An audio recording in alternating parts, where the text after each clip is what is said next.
کراچی کے 10 سالہ حافظ قرآن محمد بن ابو بکر نے انڈونیشیا میں ہونے والے حفظ قرآن کے بین الاقوامی مقابلے میں پہلی پوزیشن ماشاءاللہ سے حاصل کی ہے، اور کچھ ہی دیر میں جب ہم آپ سے ان کی ملاقات کرائیں گے تو آپ دیکھ بھی سکیں گے اور ہم ان سے فیضیاب بھی ہو سکیں گے، استفادہ بھی کریں گے ان کی خوش الحانی کا۔ محمد بن ابو بکر نے ایسا کارنامہ سر انجام دیا ہے جس نے نہ صرف ان کے والدین، ان کے اساتذہ اور پاکستان بلکہ پوری مسلم دنیا کے دل جیت لیے ہیں۔ اور عالمی مقابلے میں متعدد راؤنڈز ہوتے ہیں اور اس کے بعد محمد بن ابو بکر فائنل تک وہاں پہنچے۔ جکارتا میں یہ کمپٹیشن ہو رہا تھا اور جب ان کی روح پرور اور دل کو چھو لینے والی تلاوت گونجی تو پورا ہال داد دیے بغیر نہ رہ سکا۔ اس تلاوت نے پاکستان کے نام کو وہ مقام دلوایا کہ پہلے نمبر کا تاج ہمارے اس ننھے حافظ نے پاکستان کے اور اپنے سر پر سجایا۔ تو میں آپ سے ملاقات کرواتا ہوں جو فاتح ہیں محمد بن ابو بکر، اور ان کے ساتھ ان کے جو استاد ہیں قاری اصلاح اللہ جو کہ مدیر ہیں دارالاصلاح کے۔ آپ دونوں کو السلام علیکم۔ جی وعلیکم السلام ورحمۃ اللہ۔ قاری صاحب اور محمد، السلام علیکم، کیسے ہیں آپ بیٹا؟ خیریت سے ہیں؟ ٹھیک ٹھاک ہیں؟ اچھے سے ہیں؟ بہت بہت ماشاءاللہ آپ کو مبارک ہو۔ خیر مبارک، خیر مبارک، آپ کو بہت بہت مبارک ہو۔ کیا بات ہے۔ یہ بتائیے کہ یہ اتنی اچھی کارکردگی اور جیتنے کے بعد کیسا محسوس کر رہے ہیں؟ میں وہاں پوری دنیا کا مقابلہ تھا، پورے پاکستان کا۔ ہاں، اور پھر سارے بچے وہاں آئے ہوئے تھے، سارے لڑکے لڑکیاں، عورت بھی سارے آئی ہوئی تھی۔ ماشاءاللہ۔ میں قاری صاحب سے بات کروں گا۔ قاری صاحب کتنے ممالک تھے وہاں پہ؟ وہ اب مائک ہے آپ کے پاس مائک موجود ہے۔ کتنے ممالک موجود تھے وہاں پہ، اور کتنے ممالک کو میں کہوں گا کہ اس مقابلے میں شکست فتح نہیں ہوتی ہے، اس مقابلے میں تو اللہ تعالیٰ جو ہے وہ سربلندی جو ہے وہ عطا کرتا ہے۔ تو کتنے ممالک میں ہمارا یہ ننھا بچہ جو ہے وہ سر فہرست رہا؟ بسم اللہ الرحمن الرحیم۔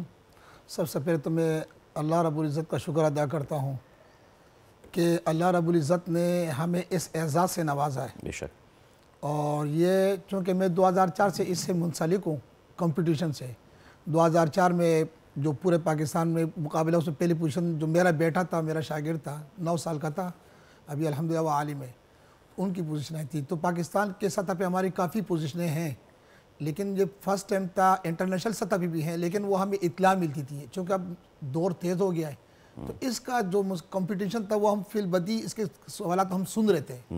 تو جو انٹرنیشنل فرسٹ ٹائم میں انڈر پریشر میں خود آیا ہوں۔ اچھا۔ یعنی کہ یہ بہت سارے 2004 سے ہم مستقل طور پر 3-4 پہلے بھی ملک کی سطح پہ انٹرنیشنل سطح پہ پوزیشنیں آ چکی ہیں، لیکن وہ آپ وہاں ہیں تو اپنے اطلاع دی کہ ہماری تیسری ہے، چوتھی ہے، ایک اطلاع آئی ہے، وہ کوریج نہیں تھی۔ یہ جو تھا، یہ جب ہمیں فی البدی جب یہ پڑھ رہا تھا تو جو اس وقت فیلنگ ہماری تھی، یعنی کہ میں خود ایک حافظ قرآن ہو کر جب بھی صحیح پڑھ رہا تھا مجھے لگ رہا کہ شاید یہ غلط ہو گیا ہے، یعنی کہ یہ پریشر کی وہ جو انٹرنیشنل، تو تب مجھے احساس ہوا، اور یہ پریشر تب بڑھا جب اس کو اس کے ابو نے بٹھایا اس کرسی پہ، جب اس کو لے کے گئے اور ایک انڈونیشین آ کے اس نے پاکستان کا جھنڈا رکھا سامنے، تو وہ جو پریشر، اس وقت جو فیلنگ تھی میری ملک کے لیے اور جو محبت تھی، اس کے وجہ سے وہ انٹرنیشنل، تب میں سمجھا کہ انٹرنیشنل پریشر کیا ہوتا ہے۔ اس سے پہلے مجھے یہ اندازہ نہیں تھا، جیسے ہمارے گیم ہوتے ہیں تو ہم کہتے ہیں ہمارا لڑکا اچھا کھیلتا ہے، وہاں جا کے کھیل نہیں پاتا ہے، اب مجھے سمجھ میں آیا کہ وہاں کیا ہوتا ہے جب آپ کراؤڈ کے سامنے ہوتے ہیں۔ بالکل۔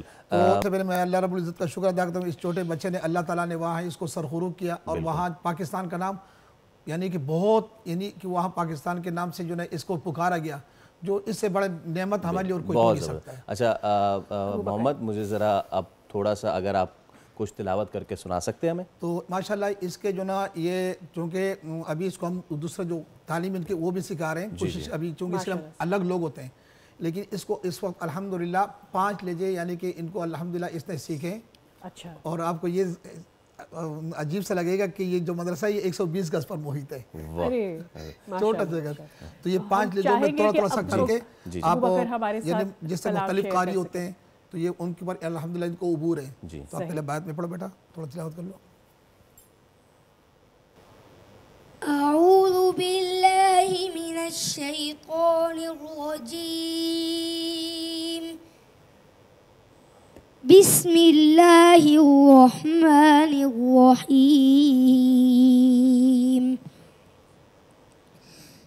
الله الذي أنزل الكتاب بالحق والميزان وما يدريك لعل الساعة قريب يستعجل بها الذين لا يؤمنون بها والذين آمنوا مشفقون منها ويعلمون أنها الحق ألا إن الذين يمارون في الساعة لفي ضلال بعيد الله لطيف بعباده يرزق من يشاء وهو القوي العزيز. اب دوسرا مقام سے پڑھ لو، مقام رس سے پڑھ لو. أعوذ بالله من الشيطان الرجيم بسم الله الرحمن الرحيم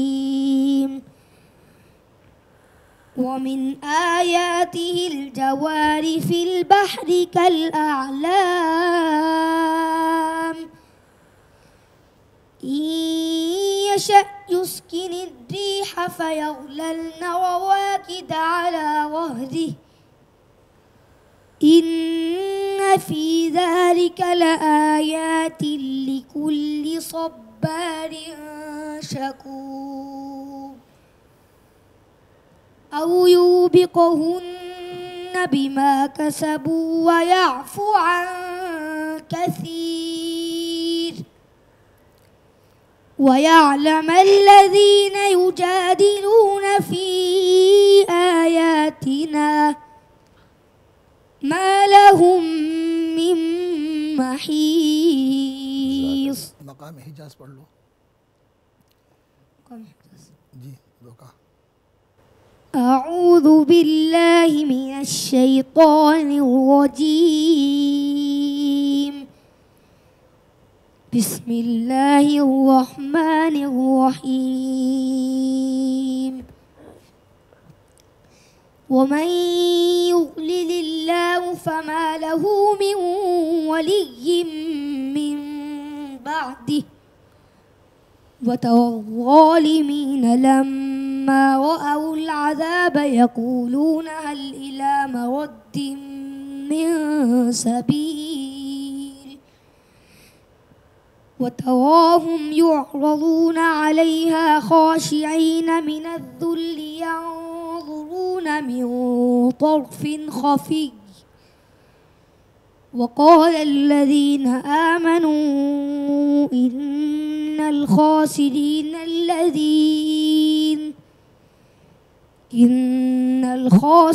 الذين خسروا أنفسهم وأهليهم يوم القيامة ألا إن الظالمين في عذاب مقيم.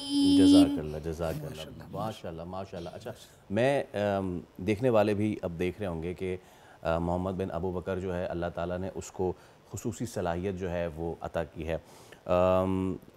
یقیناً قاری صاحب اللہ تعالیٰ ہم سے کوئی چیز اپنی مشیت کے طور پہ لیتا ہے تو ہمیں پھر وہ عطا بھی کرتا ہے. بصارت سے اگر محروم ہے تو اس کی ماشاءاللہ خوش الحانی اتنی ہے کہ دیکھنے والوں کو میں اتنی نہیں ہو. مختصراً مجھے بتائیے گا کہ جو دیکھ نہیں سکتے افراد ان کے لیے حفظ کرنا، اس محمد بن ابو بکر کے لیے حفظ کرنا، اس کے کیا انتظامات ہوتے ہیں، مشکل ہوتا ہے، کس طرح سے ہوتا ہے؟ یہ تو آپ نے بہت اچھا سوال کیا، چونکہ یہ آپ نے ان بچوں کے لیے جو اس وقت گھروں میں بیٹھے ہوئے ان کے ماں باپ مایوس ہیں کہ ہمارے بچے معذور ہیں تو کسی کام کے نہیں ہیں. تو یہی بات میں اس بچے کی والد صاحب کہ جب یہ پیدا ہوا تو اس کے جو خالہ ہیں ذات جو بھائی ہیں وہ میرے دوست ہیں، انہوں نے کہا کہ بہت تکلیف میں تھے کہ میرا بچہ معذور پیدا ہوا. آج وہ دنیا میں اس کو جو نا وہ مقام جو ہم دیکھنے والے نہیں دے سکے اللہ نے اس کے ذریعے دیا. تو اس کا باقاعدہ نظام ہے، اس کو تو ہم نے یعنی کہ اب اس کے لیے ہم جو ان کے ایک تعلیم بریل ابھی اس مرحلے میں آئے نہیں، ابھی اس کان سے پڑھ رہے ہیں، ابھی اس کو ابتدائی میں وہ سکھا رہے ہیں، ابھی اس کے لیے یعنی کہ دوسرا اب تو یہ ہائی لائٹ ہو گیا تو اور اچھا ہو جائے گا۔ تو وہ لوگ جن کے بچے معذور ہیں، نابینا ہیں، وہ اللہ تعالیٰ نے جو ان کو حافظ ہے کی جو قوت دی ہوئی ہے وہ اور بچوں میں نہیں ہے۔ اس سے پہلے میرا ایک اور شاگرد ہے جو فلسطین گئے تھا، تو وہ یہ لوگ اللہ تعالیٰ نے ان کو بہت اچھا حافظہ دیا ہوتا ہے، اور یہ بہت اچھے یعنی کہ ہمارے جو ایسا کابرین گزرے جو نابینے تھے، بڑے بڑے قاری، بڑے بڑے عالم گزرے ہیں، اس وقت بھی موجود ہے ہمارے دوست ہیں جو نابینا ہیں اور عالم ہیں اور فن امام قرات کے استاد ہیں۔ تو یہ جو نا بالکل ان کے مکمل انتظام ہوتا ہے، اور قرآن اللہ تعالیٰ نے آسان کیا ہوا ہے بے شک۔ تو اس میں جن کے بچے ابھی گھروں میں ہیں اور وہ مایوس ہے تو ان کو مایوس ہونے کی ضرورت نہیں، وہ فوراً اپنے ایریا میں جو مدارس ہیں ان سے رجوع کریں، اور اس باقاعدہ اس کے شعبے ہیں تو جا کے جو نا اپنے بچوں کو، آج یہ بھی تو بچہ آپ کے سامنے موجود ہے اور یہ نابینا آپ کے، اور آج یہ کہاں کھڑا ہوا، یہ اس وقت یعنی کہ پوزیشن ہولڈر ہے، یہ ایوارڈ یافتہ وہ ہے۔ بالکل، اور ہماری دعائیں ہیں، بیسٹ آف لک ہم وش کرتے ہیں، ہماری دعائیں کہ اسی طرح خدا تعالیٰ خوشحالی میں مزید وسعت عطا کرے۔ قاری صاحب بہت شکریہ تشریف آوری کا۔ محمد بن ابوبکر آپ کا بیٹا بہت شکریہ، ایک بار پھر آپ کو بہت بہت مبارک، ہماری دعائیں آپ کے ساتھ کہ آپ نے مقابلہ جیتا ہے، اسی طریقے سے اور مقابلے اور دل جیتتے رہیے، بہت شکریہ۔ تو جناب آپ نے دیکھا کہ خدا تعالیٰ جب ہم سے کوئی ایک خاصیت لیتا ہے تو وہ ہمیں عطا بھی کرتا ہے۔ سبسکرائب کریں اور بیل دبائیں تاکہ کوئی خبر رہ نہ جائے۔